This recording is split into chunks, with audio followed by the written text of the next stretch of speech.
Vienam yra 24, kitai yra 20 ir 24 metų baigė aukščiausio lygio diplomų Kembridžo universitetą, o 20 metų laimėjo būdama 16 metų stipendiją į Japoniją per tūkstantmečio vaikus ir išvažiavo į tą mokyklą mokytis Japonijai.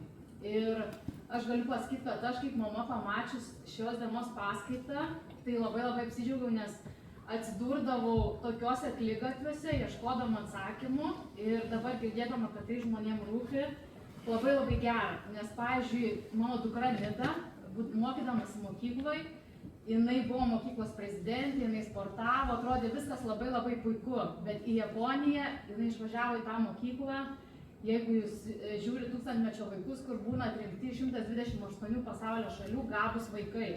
Ir jinai ten nuvažiavus pasakė, mama, galų gale aš suradau draugus, galų gale mes vienas kitą suprantam ir kaip jinai 12 metų spręsdavo pasaulinės problemas, aš juokais jai sakydavau, Midutė, susitvarkyk savo spintą.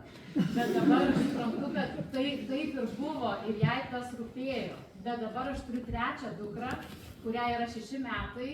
Ir jinai, įsivaizduokit, nuo metų laiko žinojo visą abėcėlę, skaičius, aš net bijau, kad bus autizmas, jinai 3 metų skaitė enciklopedijas ir 4,5 metų išėjo į mokyklą. Ir aš nebuvau pradžioj iš tos paskaitos, nes papuoliau į kamštį.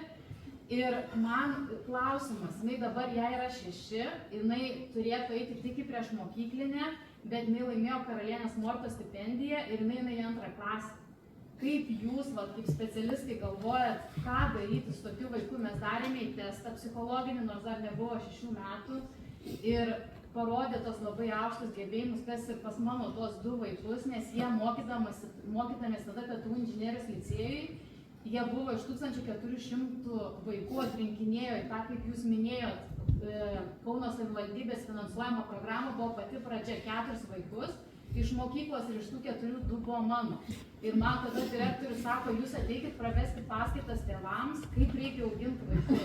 Ir aš tikrai niekaip taip neauginau, bet man buvo tikrai iššūkis su jais, nes, kaip jūs sakot, visi sako, kaip tau pasisekė tavo tokie gabūs vaikai. Tai aš galiu pasakyti, kad tikrai pasisekė, bet tikrai yra ir ką veikti. Ir dabar su ta mūsų mažesniaja. Tai praeitais metais ėjo į prieš mokyklinę, nors dar buvo 5 metų.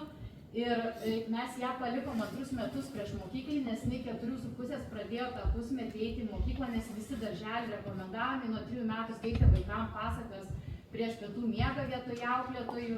Ir žodžiu, jinai grįžus namo, įsivaizduokit, klibindavo dantis, nes jos visiems klasiokam yra iškritę. Ir mes dėl to ją palikom dar tuos metus, prieš mokyklį galvojam, metais bus jaunesnė, bus geriau. Ir jinai pradėjo taip, kad jinai sakytų, aš nenoriu mokyklą, man nuobodu, nes mokykloje prasidėjo taip. Gretutė, mes žinom, kad tu žinai, tu leisk kitiem. Gretutė, tu palauk, tu pasėdėk, tu nesakyk. Ir mes tikrai susidūrėm su ta problema ir praeitais metais jinai per 2 mėnesius pabaigė 1 klasę ir dabar būdama 6, jinai eina į 2. Ir aš kaip mama, pavyzdžiui, man yra baisu, nes aš suprantu, kad jinai fiziologinis jos amžius, vis tiek yra 6 metai, tik dabar iškrito tie dantys. Bet kaip padaryti su tais visais gabumais, kuriuos jinai turi, nes jinai, pavyzdžiui, 3 metais, aš bijojau net ir to autizmo, kaip jūs sakot, nes aš labai daug skaičiau, domėjausi jau turėdama tuos 2 vaikus. Ir jinai, pavyzdžiui, važiuodavo Kaune, jinai kalbėdavo maršrutais 3 metų, kokiu jinai maršrutu, kokiom gatvėm nori važiuoti, pavyzdžiui, nuo Aleksoto iki Partizanų gatvės.